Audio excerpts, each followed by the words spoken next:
Welcome to our channel study physical education. इस video में हमारा टॉपिक है developmental characteristics at different stages of growth.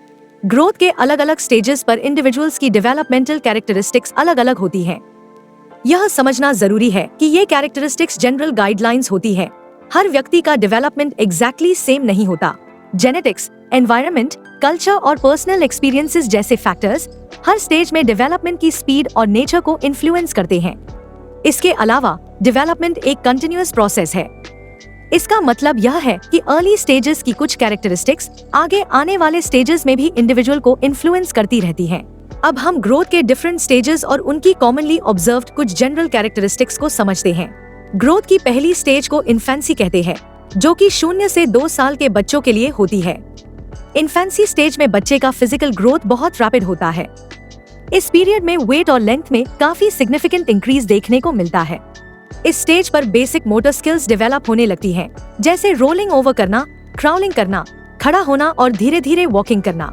Verbal communication इस आगे में लिमिटेड होती है, लेकिन बच्चे सिंपल कमांड्स को समझने और उन पर रिस्पॉन्ड करने की एबिलिटी धीरे धीरे डेवलप करने लगते हैं।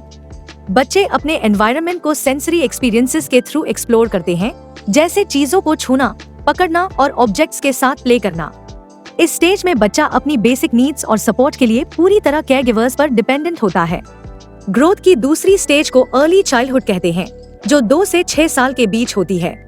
अर्ली चाइल्डहुड स्टेज में फिजिकल ग्रोथ कंटिन्यू रहती है, लेकिन यह ग्रोथ इन्फेंसी के कंपैरिजन में थोड़ी स्लोअर हो जाती है। इस एज में ग्रोस मोटर स्किल्स और फाइन मोटर स्किल्स दोनों में रिफाइनमेंट आता है। बच्चे रनिंग, जंपिंग, ड्राइंग करना और यूटेंसिल्स का सही तरीके से यूज करना सीखते हैं।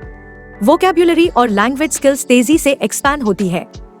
बच्चे अपने थॉट्स को एक्सप्रेस करने लगते हैं और कॉन्वर्सेशंस में एक्टिवली एंगेज करने लगते हैं। सोशल स्किल्स भी डेवलप होने लगती हैं, जैसे शेयरिंग करना, टर्न लेना और पीयर्स के साथ कोऑपरेटिव प्ले खेलना।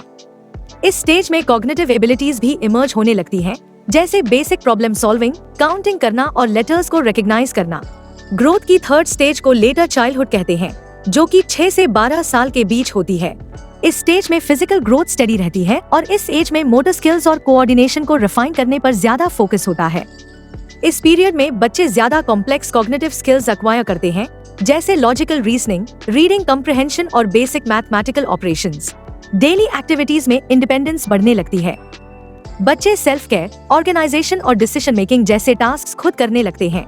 इस स्टेज में फ्रेंडशिप्स और सोशल ग्रुप्स ज्यादा स्ट्रॉन्ग हो जाते हैं। बच्चों में सोशल नॉर्म्स और रूल्स की अंडरस्टैंडिंग भी धीरे धीरे डेवलप होने लगती है। यह समय स्ट्रक्चर्ड लर्निंग एनवायरनमेंट से जुड़ने का होता है, जहां एकेडमिक अचीवमेंट्स पर ज्यादा फोकस किया जाता है। ग्रोथ एंड डेवलपमेंट की फोर्थ स्टेज को एडोलेसेंस कहते हैं, जो कि 12 की उम्र से शुरू होकर लगभग 18 साल के बीच रहती है। एडोलेसेंस को टीनेज भी कहते हैं। इस स्टेज में रैपिड और सिग्निफिकेंट फिजिकल चेंजेस देखने को मिलते हैं। इसमें प्यूबर्टी की शुरुआत, ग्रोथ स्पर्ट्स और सेक्सुअल मैचुरेशन शामिल होते हैं। इस एज में फाइन मोटर स्किल्स और कोऑर्डिनेशन का डेवलपमेंट कंटिन्यू रहता है और स्पेशलाइज्ड स्पोर्ट्स या एक्टिविटीज पर ज्यादा एम्फेसिस दिया जाता है। कॉग्निटिव ग्रोथ भी तेजी से होता है। एडोलेसेंट्स एब्स्ट्रैक्ट थिंकिंग करने लगते हैं, फ्यूचर प्लानिंग सीखते हैं और उनकी प्रॉब्लम सॉल्विंग एबिलिटीज और ज्यादा स्ट्रॉन्ग हो जाती है। इस स्टेज में पर्सनल आइडेंटिटी का फॉर्मेशन शुरू होता है। वैल्यूज को एक्सप्लोर किया जाता है और पेरेंट्स से इंडिपेंडेंस बढ़ने लगती है। सोशल रिलेशनशिप्स ज्यादा कॉम्प्लेक्स हो जाती हैं। पीयर इन्फ्लुएंस बढ़ता है और रोमांटिक रिलेशनशिप्स में भी इंटरेस्ट डेवलप होने लगता है। नॉर्मली 18 से 20 साल की एज तक एक इंसान की ग्रोथ कंप्लीट हो जाती है, लेकिन इसके आगे और भी डेवलपमेंटल स्टेजेस आती है, जैसे अर्ली एडल्टहुड, जो कि 18 से 40 साल तक रहती है। इसके बाद मिडिल एडल्टहुड, जो कि 40 से 60 साल तक रहती है, और लेट एडल्टहुड, जो कि 60 से ऊपर की एज वाले लोगों की होती है। इस स्टेज को ओल्ड एज भी कहते हैं। अगर आप इसी तरह फिजिकल एजुकेशन के टॉपिक्स आसान तरीके से समझना चाहते हैं, तो हमारी बुक ले सकते हैं। लिंक नीचे डिस्क्रिप्शन बॉक्स में दिया है। अगर आपको यह वीडियो पसंद आया हो तो लाइक करें और इस वीडियो को शेयर करें, ताकि और लोगों की हेल्प हो सके। और इस चैनल को सब्सक्राइब करें, ताकि हमारी आगे आने वाली वीडियोस आपसे मिस न हो। Till then, keep learning, keep implementing and keep improving. और लास्ट में, thanks for watching.